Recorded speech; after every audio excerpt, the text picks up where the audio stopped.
TV KPM. Ya, tapi lagi. Itu dia. Itu dia. Abang Fizi, seronoknya.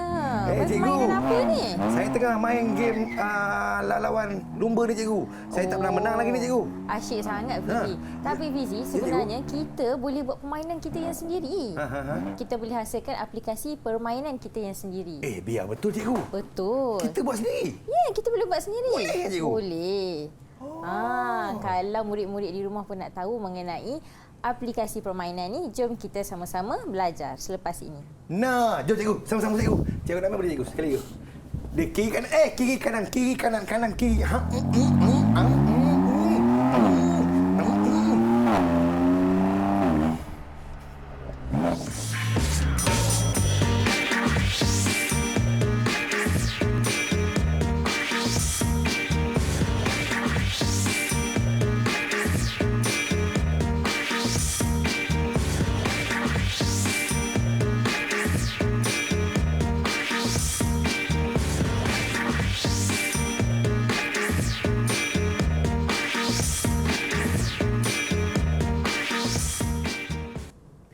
Assalamualaikum, salam sejahtera, salam kasih sayang kepada semua yang sedang menonton Didik TV KPM bersama dengan saya Fizi, hos anda pada hari ini, dan kita bersama-sama dengan Cikgu Masyita daripada SMK Datuk Abdul Rahman Yaakob Perak. Apa khabar, Cikgu? Khabar baik, terima kasih. Fizi macam mana, sihat? Saya sihat, Cikgu. Dapat bermain permainan tadi, saya dah segar, Cikgu. Alhamdulillah. Baik, hari ini kita juga ditemani oleh jurubahasa kita yang datang jauh daripada Melaka. Kita bersama dengan Cikgu Duzaimah Kamaruddin daripada SMK Tun Mutahir Batu Beranda, Melaka.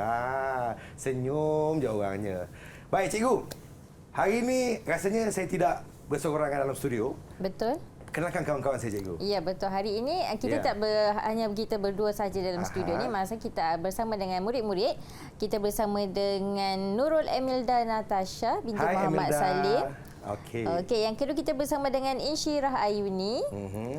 Okey, yang ketiga bersama dengan Alia Azmina Muhammad Syukur. Baik. Dan kita bersama dengan Rushdina Amirah binti Ros Fazril. Baik, mereka semua daripada SMK Datuk Abdul Rahman Yaakob Bota Perak. Betul. Yang bersama-sama kita pada hari ini. Cikgu, hari ini tadi cikgu cakap cikgu nak ajar kami buat permainan sendiri, cikgu. Ya, betul. Hari ini kita akan melihat bagaimanakah kita katakan basic ataupun asas untuk penghasilan aplikasi permainan. Tapi sebelum tu kita kena lihat apakah dia punya konsep pembangunan atau cara yang kita akan gunakan. Baiklah.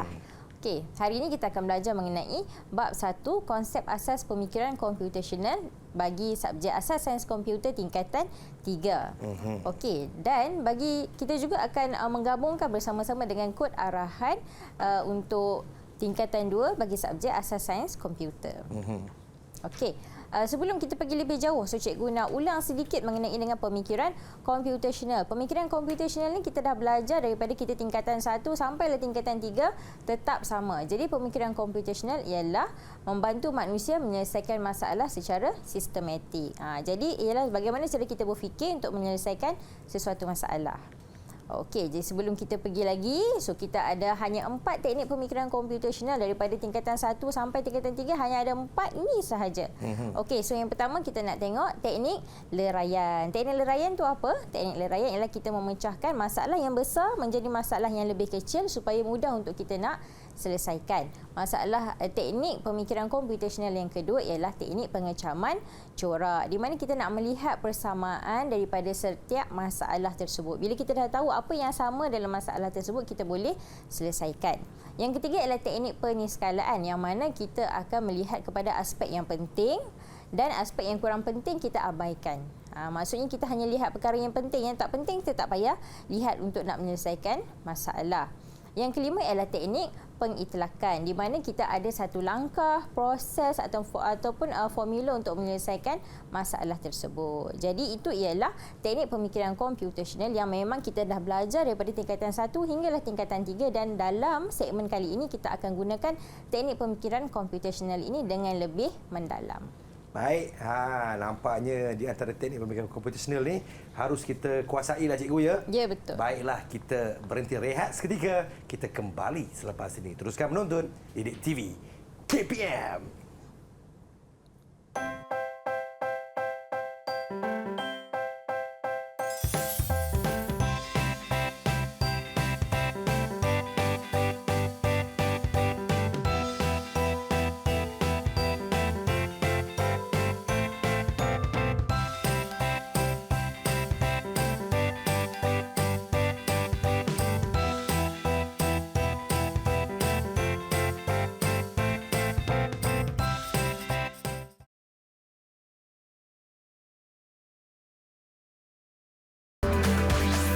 Didik TV KPM.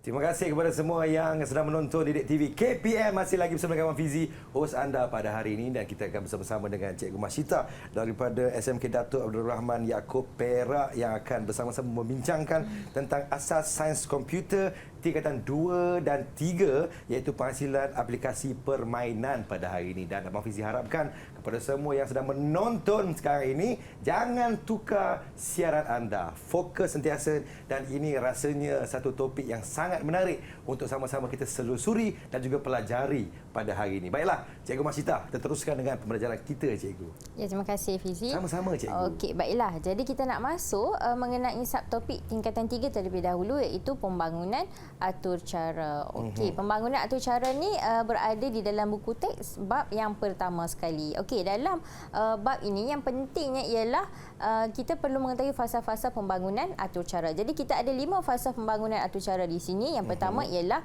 analisis masalah. Baik. Yang kedua, reka bentuk atur cara. Yang ketiga, pengekodan.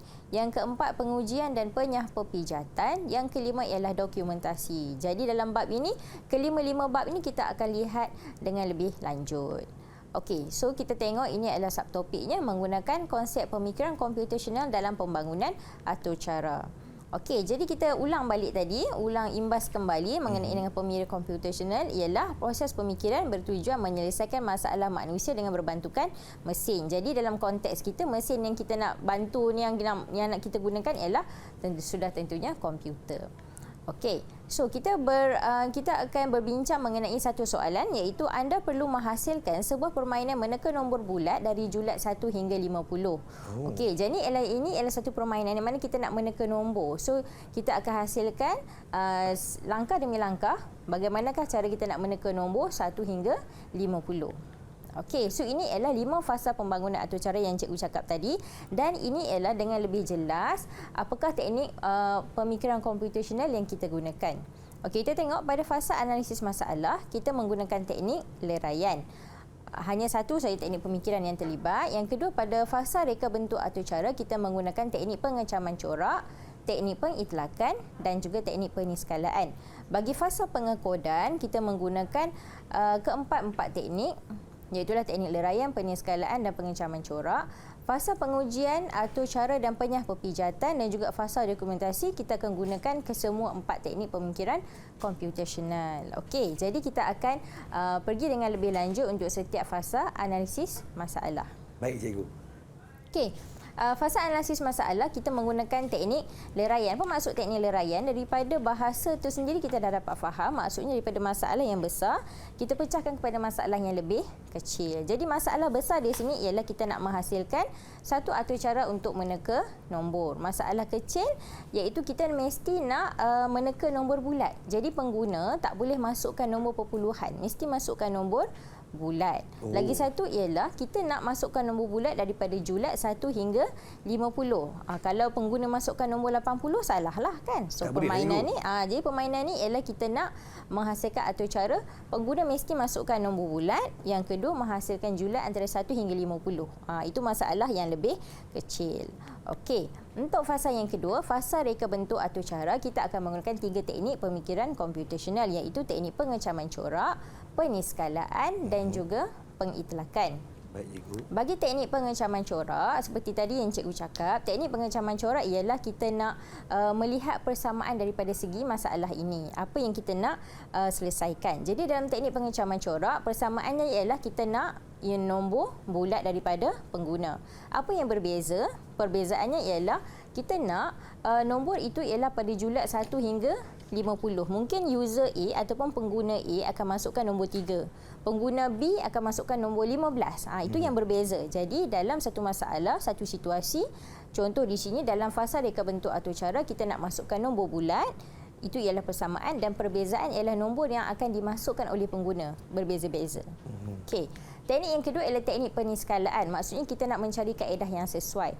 Bagi soalan yang tadi, so kita mestilah melibatkan nombor bulat dan mestilah julat 1 hingga 50. Itu dia punya penyelesaian masalah lah untuk teknik peniskalaan. Baik, Cikgu. Bagi teknik pengitlakan, kita akan menghasilkan sudokod dan juga syarta ahli. Okey, nampak sudokod dan syarta ahli? Ya, betul. Tapi kita akan rujuk sudokod dan syarta ahli dalam segmen yang seterusnya.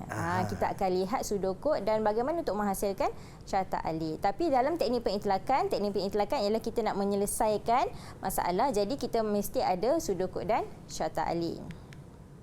Okey, bagi fasa pengekodan terdapat 3 teknik komputasional yang kita gunakan, itulah teknik leraian, pengencaman corak dan juga peniskalaan.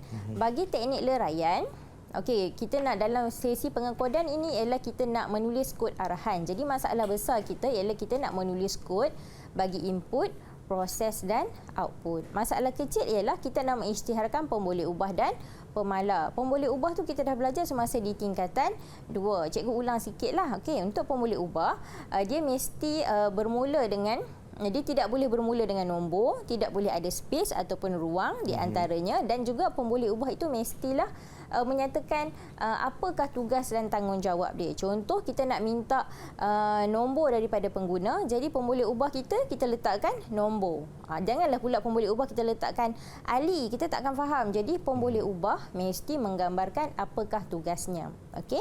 Dan juga pemalar. Pemalar tu ialah benda ataupun perkara yang tidak akan berubah. Contoh yang tak akan berubah ialah formula matematik, kan? Itu tak akan berubah. Dalam kod arahan pun sama. Ya, betul, dia kekal. Jadi masalah kecil yang kita tengok dalam fasa pengekodan ialah kita nak isytiharkan pemboleh ubah dan pemalar. Yang kedua masalah kecil ialah kita nak menulis kod input, proses dan juga output. Okey. Teknik pengencaman corak dalam fasa pengekodan ialah kita nak melihat persamaan. Persamaannya ialah kita pemboleh ubah kita sama, iaitulah rahsia dan teka. Rahsia tu maksudnya nombor rahsia apa yang kita nak gunakan dan juga teka ialah apakah nombor yang dimasukkan oleh pengguna. Okey. Dalam fasa pengencaman corak, fasa perbezaan dia pula ialah kita nak melihat kepada nombor bulat yang akan dimasukkan oleh pengguna dan juga satu lagi mestilah dalam lingkungan 1 hingga 50. Berdasarkan pada soalan kita tadi lah, kan? Alright, 1 hingga 50. Okey, teknik yang ketiga ialah teknik peniskalaan, masih lagi dalam fasa pengekodan, iaitu kita nak menulis kod arahan. So di sini kita lihat ada kod arahan dan kita akan rujuk kod arahan ini dengan lebih lanjut dalam segmen yang seterusnya. Faham, Cikgu. Okey, bagi fasa yang keempat, itulah fasa pengujian atau cara dan penyah pepijatan. Kita akan menggunakan 4 teknik pemikiran. Yang pertama teknik leraian, pengencaman corak, peniskalaan dan juga pengitlakan. Maksudnya semua teknik pemikiran komputasional kita gunakan dalam fasa yang keempat ini. Okey, dalam teknik leraian, bila pengujian atur cara dan penyah pepijatan ni, bila kita dah siapkan kita punya atur cara, mestilah kita nak uji. Betul, so bila kita uji mungkin ada berlaku kesilapan. So jadi di sini teknik leraian yang kita gunakan ialah yang pertama kita nak uji atur cara tersebut. Betul ke tak betul? Bila kita dah uji, kita nak uji apa sebenarnya? Jadi kita nak uji pemboleh ubah, pemalar, kita nak uji input kita, proses, output, kita nak mengesan ralat. Ralat tu ialah kesilapan. So mungkin bila kita buat kod arahan dia akan keluar warna merah ataupun notifikasi warna merah. Jadi itu ialah berlakunya ralat. Alright. Bagi teknik pengencaman corak, so kita tengok ralat yang diterima. Seperti kita tengok dalam slide cikgu di sini, di bawah tu dia ada tulis warna merah, kan?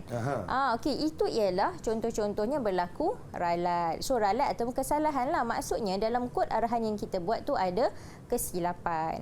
Jadi macam mana kita nak memperbaiki kesilapan tersebut? Kita tengok yang teknik yang ketiga, teknik peniskalaan.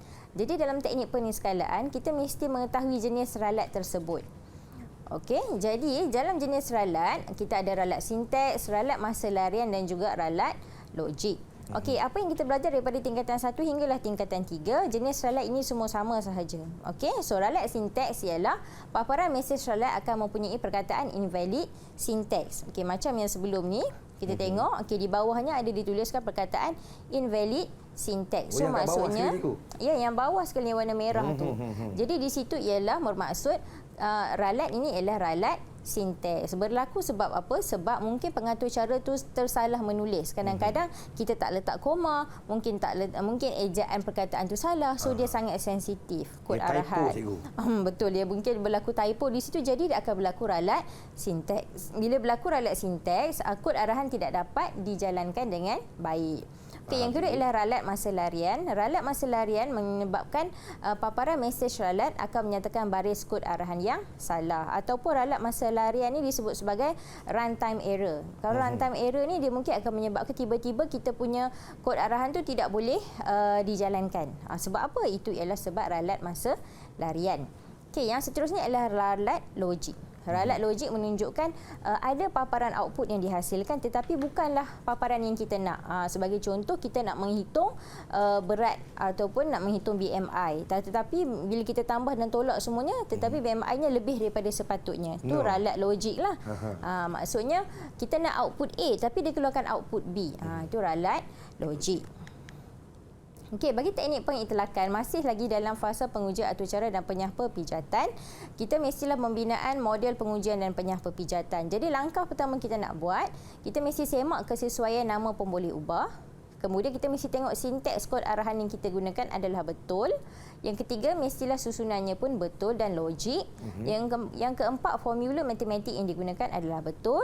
Dan yang kelima, gunakan sampel data untuk menguji atur cara. Jadi dalam teknik pengitlakan, kita nak membina model pengujian dan penyah pepijatan. Faham, yang cikgu. kedua, kita nak pembinaan model untuk pengujian dan penyah pepijatan bagi kod atau cara. Maksudnya untuk kod arahan yang kita dah buat, apakah langkah untuk kita nak mengetahui sama ada kod arahan kita tu betul ataupun salah. So yang pertama, kita mestilah laksanakan atur cara. Ataupun bahasa Inggeris kita cakap kita nak run atur cara tersebut. Bila run tu laksanakanlah. Okey, yang kedua kita nak baca dan fahami mesej ralat. Tadi macam tadilah dia ada keluar warna merah kan. Itu kita kena fahami dulu apakah ralat yang berlaku. Yang ketiga, kenal pasti dan baiki ralat. Yang keempat, ulang balik langkah 1 hingga 4. Yang kelima, kita mesti menggunakan menyemak output dengan menggunakan sampel data. Maksudnya kita cubalah masukkan 2-3 data, nak tengok adakah masih lagi berlaku ralat ataupun tidak. Faham, cikgu?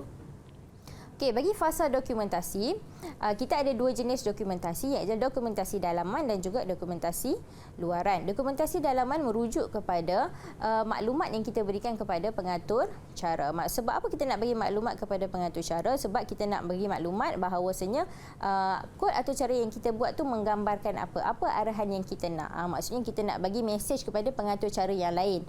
Mungkin pengatur cara yang baru, yang lama dia dah tulis, lepas tu dia berpindah ke bahagian yang lain. Pengatur cara baru dia nak sambung balik, apa nak sambung? Jadi itu ialah kita perlukan dokumentasi dalaman. Dokumentasi di luaran kita gunakan kepada pengguna. Dalam dokumentasi luaran dia ada 2 jenis, iaitu dokumen pustaka dan juga panduan pengguna. Dokumen pustaka ialah memberi maklumat tentang perisian, perkakasan, algoritma dan juga kod arahan. Bagi panduan pengguna, kita akan memberikan cara pemasangan dan pelaksanaan atur cara. Sebagai contoh, kalau kita beri peralatan elektrik, dia mesti ada bagi cara kita nak gunakan bahan tu, cara buku kita nak... manual, cikgu? Ya, betul, buku manual. So, buku manual ialah panduan pengguna. Sama ialah dokumentasi luaran. Faham, cikgu? Okey, dalam fasa dokumentasi juga kita menggunakan teknik leraian. So, jadi masalah besar kita ialah kita nak menyediakan dokumentasi dan masalah kecil ialah kita nak menyediakan dokumentasi dalaman dan juga dokumentasi luaran. Bagi teknik pengecaman corak, kita mestilah memberikan maklumat kepada pengguna berdasarkan apa keperluan pengguna. Kalau dokumentasi dalaman untuk pengatur cara, kalau dokumentasi luaran untuk pengguna. Okey, bagi teknik penyeskalaan, kita penulisan komen pada atur cara. Okey, contoh yang cikgu letakkan di sini, cikgu ada letakkan dalam kotak berwarna merah yang kita gunakan tanda pagar ataupun hashtag tersebut. So, cikgu tulis situ kan, tanda pagar ataupun hashtag menggunakan S.K ulangan while. Maksudnya ia menggunakan struktur kawalan ulangan while. Jadi itu ialah komen kepada pengatur cara. Jadi bila pengatur cara yang baru datang, so dia akan faham, oh maksudnya kod atur cara ni menggambarkan struktur kawalan ulangan while. Itu ialah cara bagaimana kita nak tulis komen kepada pengatur cara. Okey, yang keempat ialah teknik pengitlakan, iaitu kita nak menyediakan dokumen pustaka dan panduan pengguna. Sebagai contoh, kita boleh lihat dalam buku teks pun ada, dia tuliskan contoh di situ untuk dokumen pustaka dan juga panduan kepada pengguna. Okey, so kita telah sampai kepada segmen aktiviti di mana kita nak bersosiasi soal jawab dengan murid-murid kita yang berada secara atas talian. Murid-murid di rumah juga boleh cuba untuk menjawab soalan ini. Okey. Nampaknya ini yang dinantikan oleh kawan-kawan saya ni, Alia, Rusdiana, Imelda juga Insyirah ni cikgu. Ya, betul. Senyum sikit, senyum sikit. Macam itulah, barulah manis. Okey, soalan yang pertama. Nyatakan 5 fasa pembangunan atur cara. So dalam keempat-empat murid cikgu ni, ada siapa yang nak jawab dulu? Boleh angkat tangan? Sila angkat tangan. Siapa nak jawab? Baik, Imelda. Imelda, silakan Imelda. Boleh nyatakan 5 fasa pembangunan atur cara. Apakah 5 fasa itu? Silakan wahai Imelda yang berkacamata di dalam sana. Okey. Oh, Imelda nak tulis jawapan. Nak cakap pun boleh. Imelda nak cakap pun boleh juga, Imelda. Okey. Okey, apakah jawapan dia? 5 je, 5 fasa pembangunan atur cara. Silakan Imelda. Analisis masalah. Okey. Reka atur cara. Yang kedua. Pengujian dan penyampaian dan dokumentasi. Okey, terima kasih. 5 jawapan tadi kita tengok. Okey, di sini kita ada analisis masalah. Baik. Kemudian reka bentuk atur cara, pengekodan, pengujian dan penyah perpijatan dan juga dokumentasi. Betul. Yeay. Terima kasih Imelda. 3 bintang untuk Imelda. 3 bintang untuk Imelda. Tepuk kawan-kawan. Okey, soalan yang kedua pula. Ada siapa-siapa nak tolong cikgu untuk jawab? Apakah yang perlu dilakukan oleh pengatur cara sewaktu fasa reka bentuk atur cara? Okey, siapa nak jawab soalan yang kedua? Ya, Insyirah. Okey, Insyirah, apa yang pengatur cara perlu lakukan sewaktu fasa reka bentuk atur cara? Boleh buka mic untuk jawab soalan? Silakan. Menulis pseudocode, menulis carta alih, mereka bentuk antara muka pengguna. Okey, 3 jawapan. So kita semak dulu betul ke tidak. Menulis pseudocode, melukis carta alih, mereka bentuk antara pengguna. Betul. Terima kasih Insyirah. 3 bintang juga. 3 bintang untuk Insyirah. Okey, soalan seterusnya. Pandai-pandai semua ni. Okey, soalan yang ketiga. Apakah teknik pemikiran komputasional yang terlibat semasa fasa pengekodan? Okey, siapa nak jawab di sini? Angkat tangan. Siapa nak jawab? Okey, Alia. Silakan Alia. Apa jawapannya? Boleh buka mic? Teknik deraian, teknik pengecaman corak, teknik peniskalaan. Okey, 3 tadi. Terima kasih. Jom kita tengok jawapan betul ataupun tak. Teknik leraian, pengecaman corak, penyiskalaan. Betul. 3 bintang untuk Alia. Terima kasih. Yeay, 3 bintang. Okey, soalan yang keempat. Okey, kita ada seorang lagi yang belum jawab. Rushdina kan? Okey, boleh bantu cikgu? Okey. So soalan dia, apakah dokumen yang terlibat semasa fasa dokumentasi? Kita dah cakap banyak-banyak kali tadi kan, kita dah ulang. Okey. Rushdina boleh on mic untuk jawab? Silakan Rushdina. Dokumen yang terlibat semasa fasa dokumentasi. Dokumentasi dalaman dan dokumentasi luaran. Awak yakin ke dengan jawapan awak tu? Ya. Yakin ke? Yakin? Okey. Okey, kita tengok jawapan dokumentasi dalaman dan juga dokumentasi luaran. Betul Rushdina. 3 bintang untuk Rushdina. Tepuk kawan-kawan. Hebat-hebatlah cikgu ya. Betul. Tadi kita dah belajar bersama-sama, jadi bila nak jawab soalan pun jadi mudah sebab kita dah faham. Ada penambahan cikgu? Rasanya setakat itu dahulu untuk kali ini. Kita berhenti rehat seketika. Jangan ke mana-mana, kita kembali selepas ini. Teruskan menonton Didik TV KPM.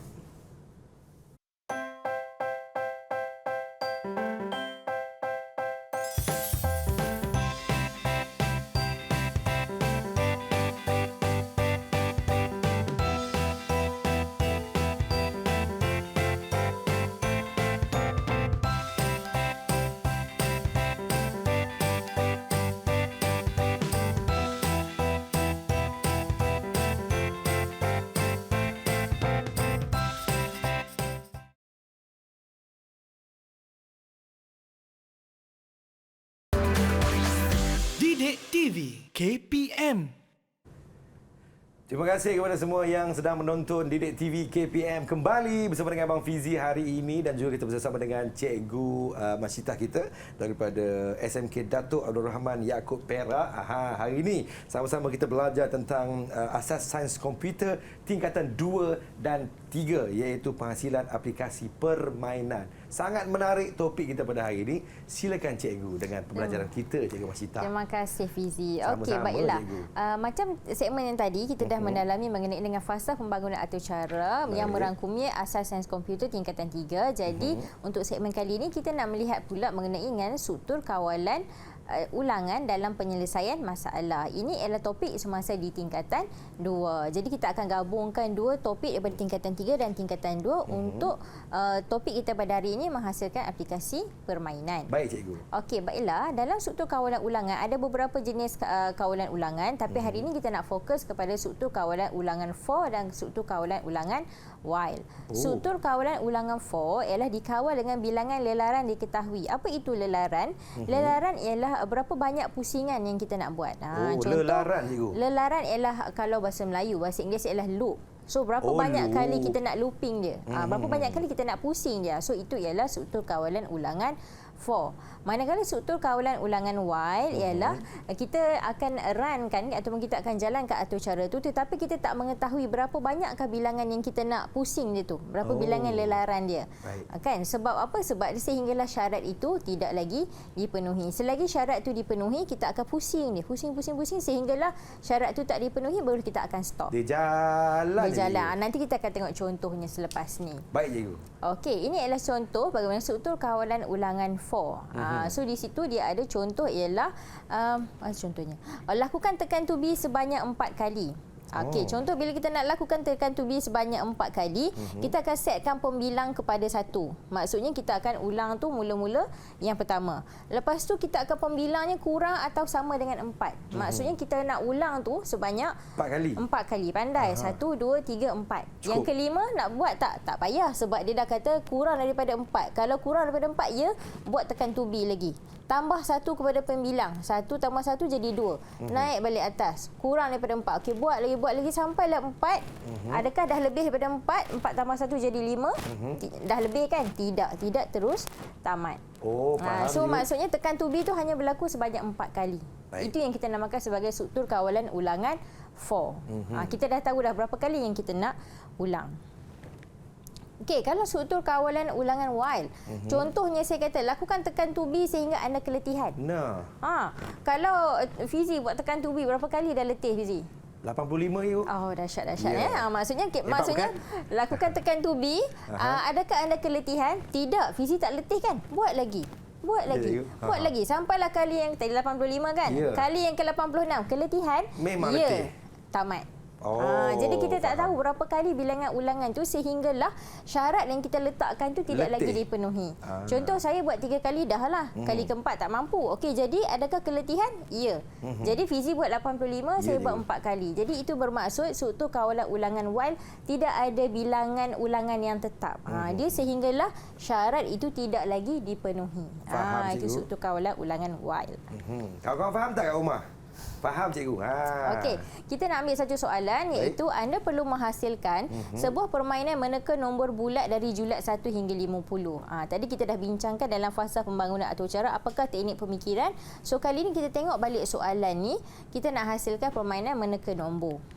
Okey. So dalam nak meneka nombor, kita mesti ada sudokod, carta alih dan kod arahan. Maksudnya sudokod ni apa Cikgu? Sudokod tu ialah susunan arahan yang lebih strategik dan juga yang lebih mengikut format untuk kod arahan. Okey, sudokod, carta alih.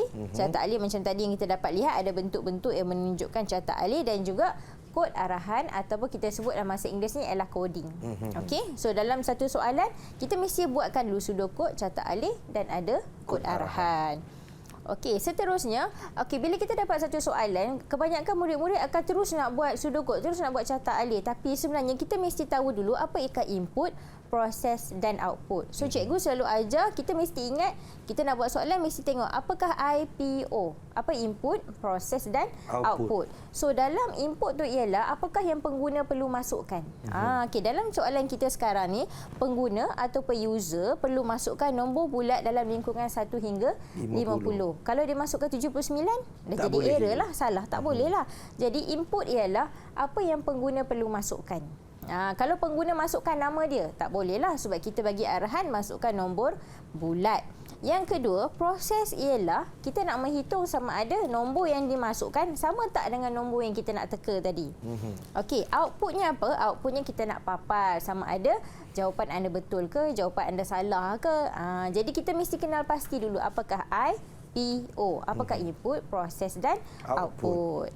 Okey, seterusnya kita dah sampai ke bahagian aktiviti sebab dalam bahagian aktiviti ni kita nak buat sama-sama dengan murid-murid di rumah dan di atas talian bagaimana kita nak buat pseudocode, syarta alih dan kod arahan. Baik cikgu. Alright. Tak sabar-sabar dah dia nampaknya. Ini ialah contoh pseudocode. So kita dah paparkan. Sebenarnya pseudocode ni dia akan ada mula dan tamat. So kalau tak ada mula dan tamat itu bukanlah pseudocode sebab kalau dalam peperiksaan mula dan tamat pun dikira markah. Betul. So dia masa mula dan tamat. Ada awal ada pengakhiran. Ya, betul. Kan? Okey, ada mula ada tamat. Okey, setelah kita start dengan mula, lepas tu kita yang kedua papar jom teka nombor. Kita nak letakkan dia punya tajuk lah. Okey, selepas tajuk untuk paparan yang ketiga, agak-agaknya lah siapa antara murid-murid cikgu nak tolong cikgu jawab apa agaknya sepatutnya yang kita tulis dekat bahagian A tu. Nombor 3 ya. Okey. Baik, Imelda. Alright, Imelda nak jawab. So nanti Abang Fizi akan ambil jawapan dan letakkan dekat tempat jawapan di situ. Nanti kita akan semak bila semua kita punya pseudocode dah lengkap. Okey, Baik. Imelda, apa jawapannya? Apakah Agak-agaknya jawapannya Imelda? Dengan jelas lagi nyata. Silakan Imelda. Isytihar pun boleh ubah rahsia kepada suatu nombor integer, teka kepada true dan I sama dengan 1. Okey. Betul ke tak betul tak tahu lagi. Abang Fizi Baik. angkat dulu jawapan tu letak dekat baris yang ketiga, A tu. Baris yang ketiga cikgu ya. Sini Ya cikgu. betul. Ya betul. Letak je di situ. Okey. Nanti Baik. kita nak tengok jawapan. Raja Abang Fizi hari ni ya. Mestilah cikgu. Alright. Seterusnya Baik. yang keempat, baris yang keempat, papar. Maksudnya anda perlu meneka satu nombor bulat yang berada dalam lingkungan 1 hingga 50. Cepat teka. Maksudnya kita nak berikan arahan kepada pengguna. Jadi pengguna tahulah, kena masukkan nombor dalam lingkungan 1 hingga 50. Baik. Macam tu. Okey, yang kelima, selagi teka ialah true. Selagi dalam bahasa Melayu. Kalau bahasa Inggeris ialah while. Maksudnya kita sekarang ni menggunakan struktur kawalan ulangan while. Maksudnya selagi mana nombor dimasukkan ialah benar, ialah true, inputnya mestilah nombor integer. Okey, B. Agak-agaknya. Imelda, boleh tolong cikgu sekali lagi untuk jawab agak-agaknya apa baris B tu kita nak tuliskan apa kod apa pseudocode yang sesuai di situ. Apa ya Imelda ya? Setkan nombor kepada nombor integer yang dimasukkan. Setkan nombor kepada nombor integer yang dimasukkan. Mungkin jawapan betul. Abang Fizi letak dulu jawapannya. Baik, saya letak dulu cikgu ya. Ya betul. Setkan nombor ialah nombor integer yang Baik. Cikgu, alright, nombor integer ni apa cikgu? Nombor integer ialah nombor bulat. Maksudnya nombor yang bulat. tidak ada nombor perpuluhan. 1, 2, 3, 4. Sampailah infinity. Maksud nombor yang tidak ada perpuluhan. Integer. Integer, Oh, betul. faham cikgu. Alright. Faham. Okey. Yang ke bawah 5, 6 jika rahsia sama dengan nombor. Maksudnya jikalah nombor rahsia itu sama dengan nombor yang diteka oleh pengguna. Contohnya nombor rahsia kita ialah 25. Baik. Pengguna masukkan nombor 25. Kalau dia masukkan betul untuk I kurang atau sama dengan 3. Maksudnya kita punya pembilang kurang daripada 3. Apa yang kita nak cakap? Kalau maksud dia dah cakap nombor rahsia dengan nombor yang diteka tu betul. Apa yang agaknya kita nak cakapkan ataupun kita nak paparkan? Siapa Boleh? nak tolong cikgu ni Boleh ya? minta tolong untuk jawabkan jawapan C. Insyirah? Insyirah. Nampaknya Insyirah telah bersiap sedia. Okey, Insyirah, apakah jawapannya Insyirah? Silakan. Silakan Insyirah. Papar, kurungan, tahniah. Jawapan anda betul, tutup kurungan. No. Okey, maksudnya terima kasih. Kita nak tengok, maksud kita nak paparkan sama ada tahniah. Okey, mungkin betul, mungkin tidak. Sekejap lagi kita nak semak jawapan. Baik, cikgu. Okey, bawah kepada C tu ialah I sama dengan I tambah 1. Maksudnya kita nak pembilang tu ditambah 1 lagi. Sampailah dia kurang daripada 3. Maksudnya kita akan cakap tahniah tu 3 kali lah. Tahniah, tahniah, tahniah. Tahniah. Yang keempat tak sebutlah sebab dia kata hanyalah kurang atau sama dengan 3. Okey, setkan kepada false. Maksudnya kalau dia tak masukkan betul, kita nak cakap apa kat dia? Okey, jika rahsia iaitu nombor rahsia kurang daripada nombor yang kita masukkan. Contoh tadi saya cakap kalau lah nombor rahsia 28, dia masukkan 30. Kurang masukkan 20 lah. Paparkan nombor tekaan lebih besar daripada nombor rahsia. Yes, cikgu. Kalau sebaliknya, okey, Insyirah boleh tolong cikgu jawab. Kalau sebaliknya apa yang kita nak paparkan? Apa dia Insyirah? Paparkan nombor tekaan lebih kecil daripada nombor rahsia. Paparkan nombor tekaan lebih kecil daripada nombor rahsia. Baik. Okey, kita cuba tengok. Terima kasih Insyirah. Nanti kita akan semak jawapan.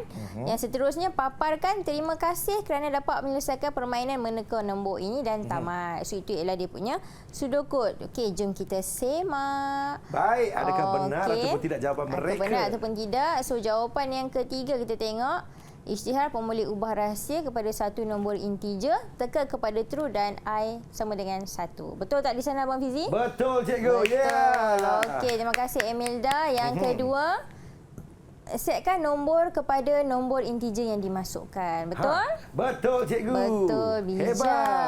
Okey, yang ketiga jawapannya daripada Insyirah tadi. Tahniah, jawapan anda betul. Sama di sana. Betul, dan cikgu. juga paparkan nombor tekaan lebih kecil daripada nombor rahsia. Semua jawapan betul. Terima kasih kepada Emilda dan Insyirah kerana tolong cikgu jawab soalan pada hari ini. Jadi cikgu bagi 3 bintang juga. 3 bintang untuk kalian. Yeay. Okey, so kita tengok pula. Baik. Selepas sudokod, kita mesti akan menghasilkan carta alih. So dalam carta alih, setiap maksud ataupun bentuk tu memberikan makna yang berbeza. Sebagai contoh, bulat untuk mula dan tamat. Tak boleh tengah-tengah ni kita letak bulat. Tak boleh. Sebab bentuk bulat hanya untuk mula dan tamat. Oh, baik cikgu. Kalau bentuknya segi 4 tepat seperti ini, ini ialah untuk proses ataupun kita nak meneka pemboleh ubah. Okey, kalau bentuk macam trapezium, maksudnya dia ada sengit sikit tu. Itu ialah input dan output. Okey, so kalau yang bentuk segi 4, ni kata disebut bentuk diamond, dia itulah untuk memberikan pilihan. Pilihan mesti ada ya, ada tidak. Pilihan contoh nak makan ke tidak? Dia mesti ada ya ataupun tidak. Tak boleh tak ada. So dalam carta alih dia mesti ada ya, ada tidak. Okey, so dalam carta alih kita dah ada yang pertama mula isytiharkan pemboleh ubah. Kemudian dekat A, kosong lagi. Ada siapa murid-murid cikgu nak tolong jawab? Apa yang sepatutnya kita tulis pada ruangan A? Siapa nak tolong cikgu ya? Siapa nak tolong cikgu jawab? Silakan. Angkat tangan. Rusdina. Mungkin Alia nak tolong cikgu jawab? Alia, silakan Alia. Apa jawapannya ya? Silakan Alia jawapannya. Yang ada dekat A tu. Setkan rahsia sama dengan 28. Setkan teka sama dengan true. Setkan I sama dengan 1. Mungkin jawapan yang tepat boleh juga. Okey, Abang Fizi letakkan jawapan dulu di situ. Terima kasih. Okey, selepas kita dah setkan pemboleh ubah di situ, di bawahnya terdapat pilihan. Teka sama dengan true. Maksudnya kita nak nombor di teka tu mesti betul. Betul. Kalau betul, okey. Alia boleh tolong cikgu sekali lagi untuk jawapan B. Apa sepatutnya yang kita masukkan di situ? Apa dalam kotak trapezium tu ya? Trapezium tu boleh untuk input dan output. Mana hilang pula dah Alia? Oh, ada. Terkejut abang akak Alia ke mana?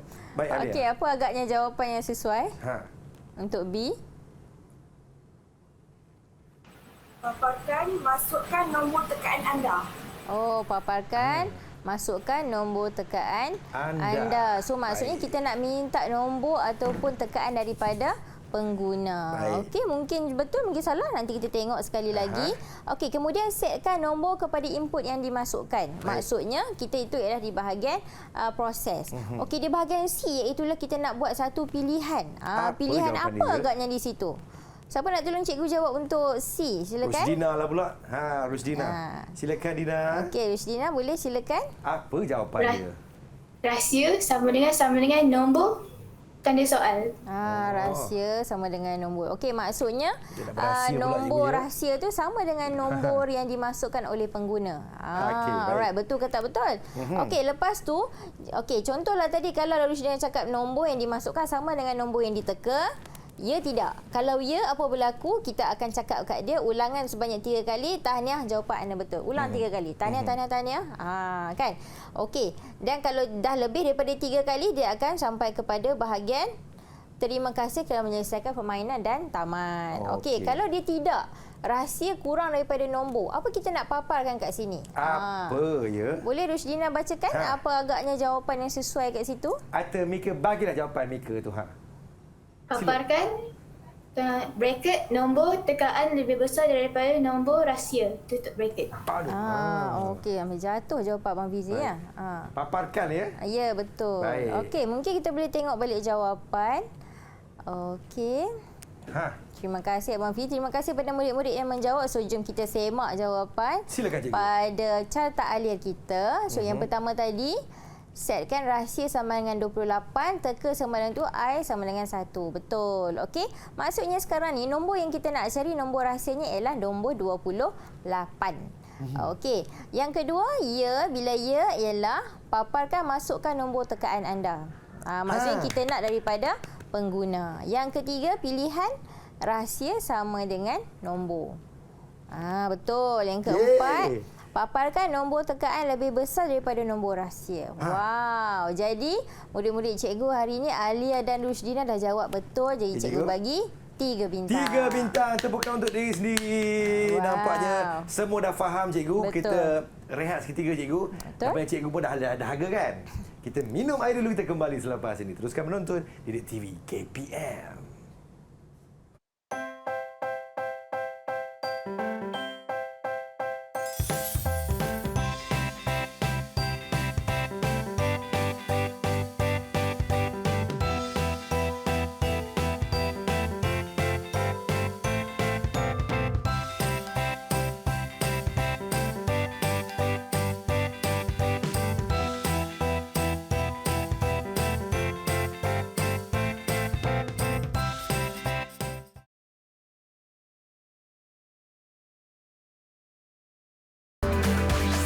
Didik TV KPM. Selamat kembali menonton Didik TV KPM. Masih lagi bersama dengan Abang Fizi, hos anda, dan kita bersama dengan Cikgu Masita daripada Sekolah Dato' Abdul Rahman Yaakob Perak. Hari ini kita menghasilkan aplikasi permainan sendiri cikgu ya. Cikgu, teruskan cikgu. Okey. Kalau dalam segmen yang sebelum ni, kita dah melihat tentang fasa pembangunan atur cara dan kita dah lihat bagaimana kita nak menyelesaikan daripada segi sudokod, carta alir dan kod arahan. Kali ini kita nak belajar pula bagaimana dengan fasa, bagaimana dengan pelaporan. Pelaporan. Okey, pelaporan penggunaan teknik pemikiran bagi setiap fasa pembangunan atur cara. Tapi sebelum tu kita nak lihat dulu apakah maksud pelaporan. Pelaporan bermaksud melaporkan sesuatu perkara secara terurus dan terancang. Jadi kita nak tanya cikgu nak tunjukkan bagaimana kita nak melaporkan mengenai dengan penggunaan teknik pemikiran komputasional dalam soalan tadi. Okey. So yang pertama ialah fasa analisis masalah. Dalam fasa analisis masalah tadi kita dah tengok teknik leraian masalah besar kepada masalah yang lebih kecil. Kan? Okey, ini cara kita nak menulisnya untuk fasa analisis masalah. Baik cikgu. Alright, yang kedua, fasa reka bentuk atur cara. Dalam fasa reka bentuk atur cara kita ada 3 teknik tadi kan. Teknik pengecaman corak, peniskalaan, pengitlakan. Itu cara macam mana kita nak tulis. Tadi perkara semua subtopik di situ kita dah bincangkan. Cuma kali ini cikgu nak tunjuk bagaimana cara kita nak menulis dengan lebih teratur. Okey, fasa yang ketiga ialah fasa pengekodan di mana kita menggunakan teknik leraian, pengecaman corak dan juga peniskalaan. Kita mesti tulis. Kalau teknik leraian kita mesti tulis apakah masalah besar, apakah masalah kecil. Bagi teknik pengecaman corak kita mesti tulis apakah persamaan dan perbezaan. Ini bagaimana cara kita nak menulis bagi setiap fasa pembangunan atur cara. Fasa yang keempat ialah pengujian dan penyah pepijatan. Dekat sini kita memang menggunakan keempat-empat teknik pemikiran komputasional iaitu teknik leraian, pengecaman corak, peniskalaan dan juga pengitlakan. Jadi dekat setiap fasa tu kita mesti tulis apakah tindakan kita. Macam contoh yang kita dapat lihat kan. Fasa yang kelima adalah fasa dokumentasi. Kita menggunakan teknik leraian, pengecaman corak, peniskalaan dan juga pengitlakan. Okey, dekat situ pun kita mesti nyatakan juga masalah besar apa, masalah kecil apa. Jadi kita boleh rujuk juga sebelum kita nak buat pelaporan ini. Okey. Okey, kita dah sampai ke peringkat aktiviti. Apakah aktiviti ni cikgu? Okey, kita dah sampai kepada aktiviti di mana kita nak tanya murid-murid mengenai dengan refleksi apa yang kita dah belajar tadi. Okey, so yang pertama, apakah maksud pelaporan? Okey, di sini ada murid-murid Siapa nak jawab ya? Angkat tangan. Baik, Okey, Imelda. silakan Imelda. Silakan Imelda. Okey, boleh bacakan jawapan? Pelaporan ialah melaporkan sesuatu perkara secara terancang berdasarkan format tertentu.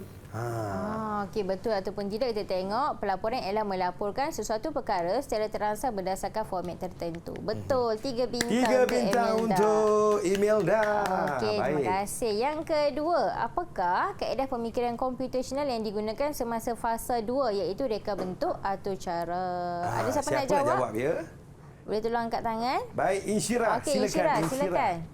Yang comel. Suka. Teknik pengecaman corak, teknik penskalaan dan teknik pengiplakan. Baik. Lambat sikit lah tapi tak apa. Teknik pengecaman corak, teknik penyeskalan dan teknik pengitlakan. Betul. 3 bintang. 3 bintang untuk Insyirah. Okey, soalan yang ketiga. Bagaimanakah penulis atur cara menyampaikan maklumat kepada pengatur cara baharu di dalam kod arahan? Tadi kita dah bincang dah. Contohnya pengatur cara itu dia dah berpindah ke tempat lain ke, dah pindah sekolah ke. Jadi macam mana dia nak sampaikan maklumat kepada pengatur cara lain mengenai kod arahan yang ditulis? Siapa nak jawab soalan ni? Angkat tangan. Baik, Okay, Alia. Silakan Alia.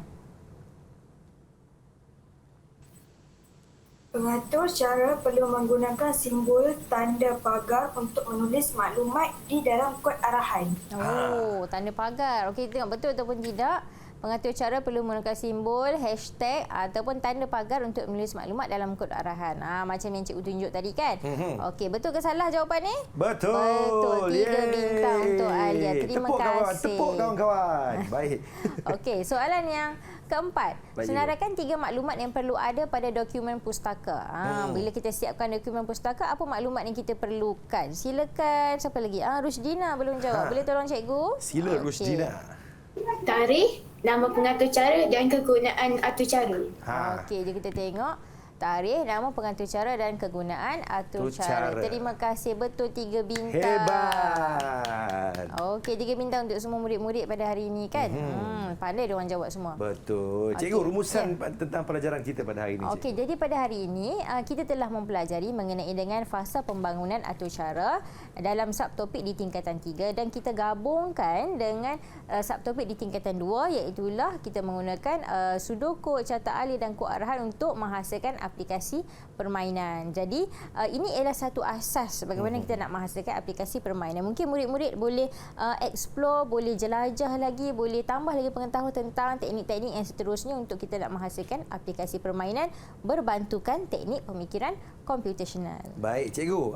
Bagaimana dengan prestasi keseluruhan mereka ni, cikgu? Hari ini semua murid pandai dapat jawab soalan yang betul. Jadi cikgu bagi 10 bintang untuk murid-murid. 10 bintang kawan-kawan. Mungkin ada di kalangan kita yang mungkin baru saja menonton Didik TV KPM ni dah habis dah ke? Kawan-kawan ni boleh rujuk di pelantar mana, cikgu? Ya, kawan-kawan juga murid-murid boleh rujuk di portal D5 KPM. Baiklah, terima kasih kepada Cikgu Siti Masyita Zakaria iaitu Ketua Panitia Asasan Komputer daripada Sekolah Menengah Kebangsaan Datuk Abdul Rahman Yaakob Perak dan juga kawan-kawan saya dekat di atas salian ni yang sudi bersama-sama kita pada hari ini. Terima kasih kepada Cikgu Duzaimah Kamaruddin daripada SMK Tun Mutahir Batu Beranda Melaka, itu jurubahasa kita pada hari ini. Dan terima kasih kepada anda yang sudi menonton Didik TV KPM. Jangan nakal-nakal, fokus sentiasa. Semoga sukses dalam pelajaran anda. Jumpa lagi. Assalamualaikum. Bye-bye.